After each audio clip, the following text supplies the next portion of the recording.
Hi Lamai, welcome back to our YouTube channel. So this is the third episode of Wedding Trials vlog series. ඔයාලා first and second episodes බලුවේ නැත්නම් ඒ දෙකත් බලලම මේක බලන්න. ඉතින් කුමාරී එදා පාන්දර අපි වවුනියා වලට ආවා. වවුනියා වලට ඇවිල්ලා පොඩ්ඩක් අපි කටින් නිදාගත්තා. හිතුවට වඩා පරක් වෙලා තමයි අපි ඇහැරුනේ. ඒක නිසා දඩබිඩි ගාලා ලෑස්ති වුණා. අපිට එදාම හල්දි ෆන්ක්ෂන් එක තිබුණා උදේ. ඒක නිසා අපි ලෑස්ති වෙලා ඉක්මනට හල්දි වලට යන්න පිටත් වුණා. ඇන්ට අයියෝ කොට වෙලා වගේ.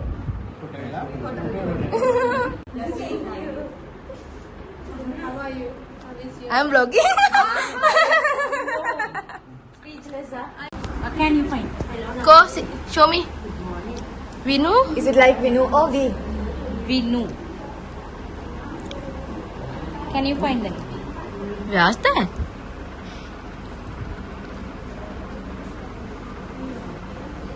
Ah. Where? V. We are. Nu. Vinu. I was searching for English letters. What is For Kalayarasan. Kalayarasan means? His full name is Kalayarasan. Kalayarasan. Yeah. Pet name is V. This is Lord Muruga, right? ළමයි මේ ඉන්නේ අපේ bride. එයාගේ mehndi art එක describe කරනවා. කොමාරි ඔක පැය ගානක mehndi art එකක් කිව්වා.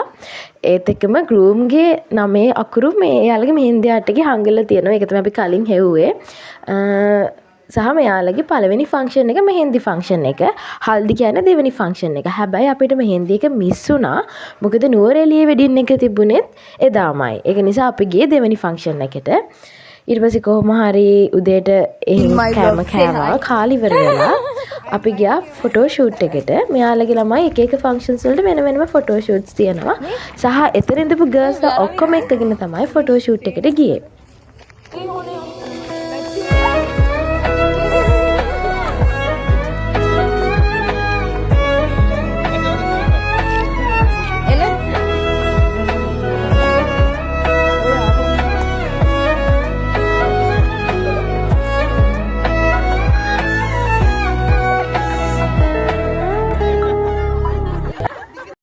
කොමාරි ළමයි ෆොටෝ ෂූට් එක ඉවර වෙලා ඊළඟට අපි ආපහු බ්‍රයිඩ්ගේ ගෙදරට ගියා. ගියාට පස්සේ තමයි ෆන්ක්ෂන් එක පටන් ගත්තේ. ෆොටෝ ෂූට් එකකින් පස්සේ ෆන්ක්ෂන් එක තිබුණේ බ්‍රයිඩ්ගේ ගෙදර. එතන ෆන්ක්ෂන් එක තියෙන තැන ලස්සනට රෙඩි කරලා තිබුණා. එතනට බ්‍රයිඩ් වයි ගෲම් වයි එක්කගෙන යන්න ඕන. බ්‍රයිඩ් වයි එක්කගෙන යන්නේ බ්‍රයිඩ්ගේ පැත්තේ කට්ටිය සහ ගෲම් වයි එක්කගෙන යන්නේ ගෲම්ගේ පැත්තේ කට්ටිය. ඊට පස්සේ ඔතන තියලා තියෙනවා කහ එකක්. කොහොම හදලාද කියන්නම් දන්නේ නැහැ. ඒක පොඩ්ඩක් අර තික් කහ එකක්. ඒකන් අරගෙන තුන් පාරක් බ්‍රයිඩ්ගේ ගෲම්ගේ මූණේ යත් දෙකේ එක්කෙනෙක් ගන්න ඕන. ඔය විදිහට දෙන්න ගිහලා තමයි. ඉතින් එතන ගෑවේ ෆොටෝස් නුත් ගන්න ඕන නිසා.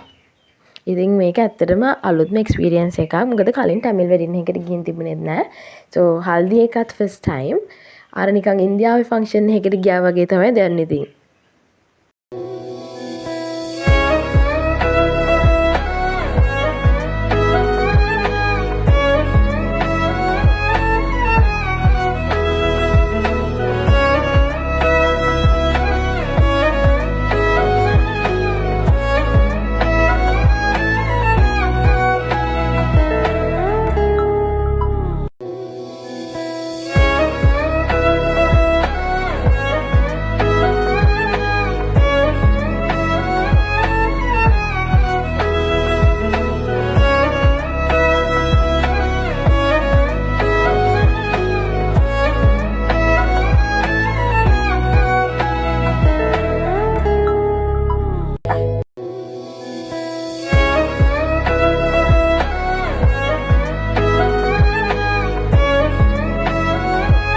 ෆන්ක්ෂන් එක ඉවර වෙලා ඊට පස්සේ අපි දවල්ට කෑව ළමයි. දවල්ට කන්න තිබුණේ වෙජිටේරියන්. හේතුව වෙඩින් එකට කලින් බ්‍රයිඩ්ගේ ගෙදර කට්ටිය පැලයක් හිටවනවලු.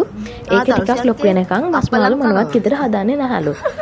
වැඩේ තිබ්බේ මේ බ්‍රයිඩ්ගේ ගෙදර පැල හිටවදී මම හිතා සතියකට දෙකකට විතර උඩදී. ඒක නිසා කොහොමත් හදන්න විදියක් තිබුණේ නැහැ. හැබැයි කෑම නම් හොඳටම තිබුණා. වෙජිටේරියන් වුණාට කන්න පුළුවන් මාර රසයි. ළමයි ෆන්ක්ෂන් එක ඉවර වෙලා අපි ඉන්න තැනට ගියා. ගිහිල්ලා ඊට පස්සේ හවස් වරුවම නිදාගත්තා. මොකද මාර මහන්සි. ඊට පස්සේ හවස් වෙලා නැගිටලා ආපහු බ්‍රයිඩ්ගේ ගෙදරට ගියා. රැට කන්න එන්න කිව්වා. ඉතින් රැට තිබුණේ ඉඩ්ලි. ඒවත් කාලා ඊට පස්සේ අපි ආපහු ඉන්න තැනට ඇවිල්ලා නිදාගත්තා.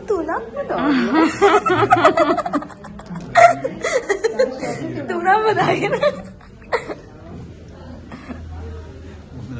මේ ළමයි ඊළඟ දවසේ ඒ කියන්නේ වෙඩින් එක දවස වෙඩින් එකට යන්න අපි දැන් ලෑස්ති වෙලා හිටියේ. අපි 4 දෙනාම බ්‍රයිඩ්ස්මේඩ්ලා හිටියේ. කොහමද බ්‍රයිඩ්ස්මේඩ්ලා 15ක් හිටියා. අපි කොහමද පරක්කු වුණා ෆොටෝ ෂූට් එකට යන්න තමයි මේ රෙඩි වෙලා ඉන්නේ. ඊ පොදුම් කිය කියන්නේ එඩිවට යන්නේ පිරිවි ළමයි දෙන්නා ළමයි වෙලසනින් ලෑස්ති වෙන උමනාවක් තිබුණ නැහැ. අපිට ෆොටෝ ෂූට් එක තිබුණ නිසා තමයි වෙලසනින් ලෑස්ති වුණේ. වෙලසනින් ලෑස්ති වෙලා ඊට පස්සේ අපි ගියා ෆොටෝ ෂූට් එකට. මෙයාලගේ ළමයි බ්‍රයිඩ්ස්මේඩ් කන්සෙප්ට් එක අපේ සිංහල වෙඩින්ග්ස් වලට වැඩිය මාර්ම වෙනස්. කොහමද මේ වෙඩින් එකේ බ්‍රයිඩ්ස්මේඩ්ලා 15ක්ම හිටියා. මෙයාලා වෙඩින් එක ගන්නේ කෝවිලේ. කෝවිලට තමයි අපි පාර කෙලින්ම ගියේ. ඊට පස්සේ කෝවිලට ගිහිල්ලා කෝවිලේ වෙනම වෙඩින්ග්ස් වලට වගේ හෝල් එකක් තියෙනවා. මම දන්නේ ඒක වෙඩින්ග්ස් වලට විතරද තියෙන්නේ කියලා. කෝවිලත් එක්ක හෝල් එකක් තියෙනවා. මේ ඒ හෝල් එකේ තමයි අපි ඉන්නේ. ඒකේ තමයි එහෙම පුටු දාලා ගෙස්ට්ලට වාඩි වෙන්න තියෙන්නේ. ස්ටේජ් එකක් වගේ එකක් උඩ තියෙනවා. එතන තමයි ඔක්කොම සෙරමනි එක වෙන්නේ. ඉතින් එහෙම තමයි උනේ. කොහමද අපිට ගිහිපු ගමන් වගේ ලඩ්ඩු හම්බුණා. ඔය පාට කොළවල ඉස්සෙල්ලා තිබ්බේ ලඩ්ඩු. එයාලා ලඩ්ඩු දෙනවා වෙඩින්ග්ස් වලදී. අපේ වෙඩින්ග්ස් වල ඩ්‍රෙස් එක චේන්ජ් කරනවා වගේ මේ වෙඩින් එකේ බ්‍රයිඩ් සාරීස් දෙකක් චේන්ජ් කරා. පළවෙනි සාරී එකෙන් රිචුවල්ස් වගේක් කරා. ඊට පස්සේ ආයෙ ගිහිල්ලා රෙඩ් කලර් සාරී එකක් ඇඳගෙන ආවේ. එයා එතකොට එන්නේ බ්‍රයිඩ්ස්මේඩ්ලා ටිකක් එක්ක.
රිචුවල්ස් වලින් පස්සේ ළමයි අපි ලන්ච් වලට ගියා. ලන්ච් එක තිබුණේ කෝවිලේමයි. ඒකෙත් වෙජිටේරියන් තමයි තිබුණේ. කෝවිලේ නිසා වෙන්නේ නැති. ඊට පස්සේ ලන්ච් අරගෙන අපි ආපහු ඉඳපු තැනට ගියා. මොකද ළමයි පාන්දර නැගිට්ටා. කලින් දවසේත් හරියට නිදාගත්තේ නැහැ. දවස් ටිකම අපිට මාර මහන්සි. ඒක නිසා ඉක්මනට ගියා හවස නිදා ගන්න. ඊට පස්සේ අපි ගිහිල්ලා හවස් වරුවෙම නිදාගත්තා. මොකද එදා රෑම ආපහු ෆන්ක්ෂන් එකක් තිබුණා. රිසෙප්ෂන් එක යාළගේ.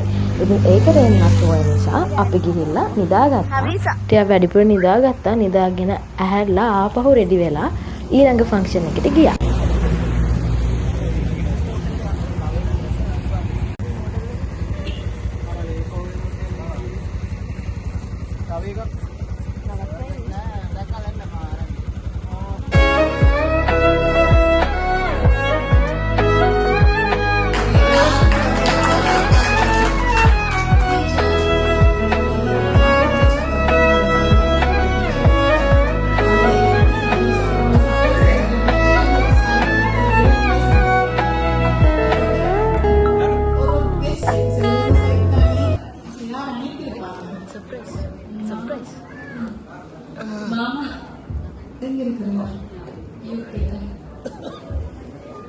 reason?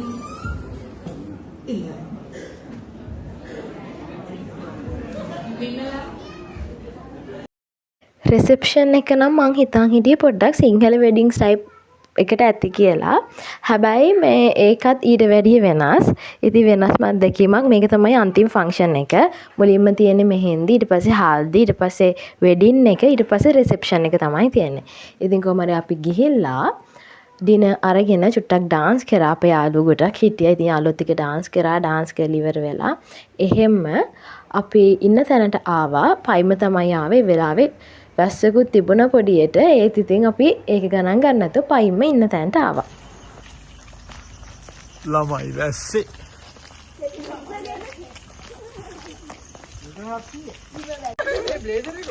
මෙයාට දුන්නා. පැටිච්ච එවුනුයි, කාපේ එවුනුයි, නාපේ එවුනුයි, නටපේ එවුනුයි ඔක්කොම යනවා. ඉතින් එදා රෑ හැම ඇවිල්ලා අපි නිදාගත්තා. නිදාගෙන පාන්දර නැගිට්ටා. පාන්දර කිව්වට ළමයි මං හිතන්නේ උදේ 8-9 වගේ වුණා මං හිතන්නේ. ඒ වෙලාවට වගේ නැගිට්ටා. ඊට පස්සේ අපි පොඩ්ඩක් වවුනියාවේ ඇවිදින්න ගියා. මොකද අපි ටයිම් එකක් තිබුණේ නැහැ. අපි අයිස්ක්‍රීම් කන්න ගියා. Good morning ළමයි. Hello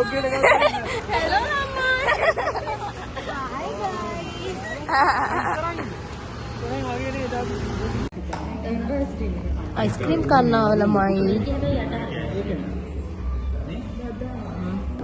මොනවද කන්නේ? ඒ කියන්නේ? අපි අර එදා දුන්නේ මේවගේ ලොකු එකක්. මෙන්න මේවගේ කෑලි කෑල්ලම ලොකු එකක්.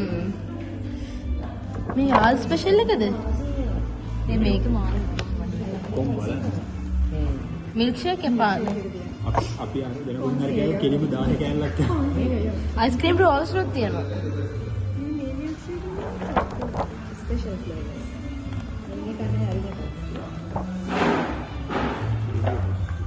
රුපියල් 190ක් තියෙනවා. ඩ්‍රින්ක් වෙනවා. පොඩේ නේ. Milk shake. ඔයා මේව දාලා කන්නේ නැහැ නේද අයිස්ක්‍රීම්? මම ලෙමන් ජූස් එකක් බලනවා. මෙයා මේව දාලා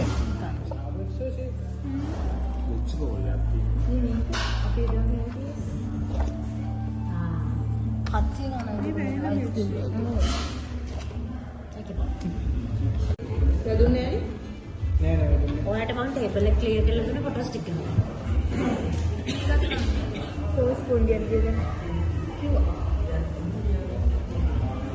කන්නනේ. කොපොට.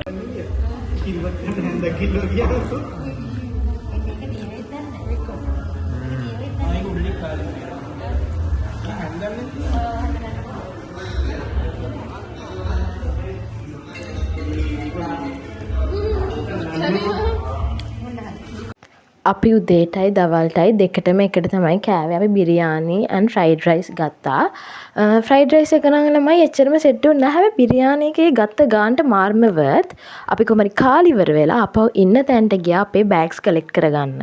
බෑග්ස් ටිකත් අරගෙන ඊට පස්සේ අපි ගියා රේල්වේ ස්ටේෂන් එකට. මොකද අපි ට්‍රේන් එකේ තමයි එන්න හිතාගෙන හිටියේ. ඇත්තටම අපි ට්‍රේන් බුක් කරලා තිබුණේ. හැබැයි බුක් කරලා තිබුණේ ජැෆ්නා ඉඳලා. මොකද අපි හිතාගෙන ඉන්නේ ජැෆ්නා යන්න. හැබැයි මේ ගමනේ මහන්සියයි ඔක්කොම එක අපිට යන්න මූඩ් එකක් තිබුණ නැහැ. ඒක නිසා අපි හිතුවා වෙන දවසක ජැෆ්නා යනවා කියලා. ආපහු ගෙදර ඉතින් එහෙම තමයි මේ ගමන ඉවර වුණේ. ඉතින් ළමයි අපේ wedding trails vlog series එක මෙතනින් ඉවරයි. ඔයාලා හැමෝම මේ vlog series එක enjoy කරන්න ඇති කියලා හිතනවා. Thanks for watching.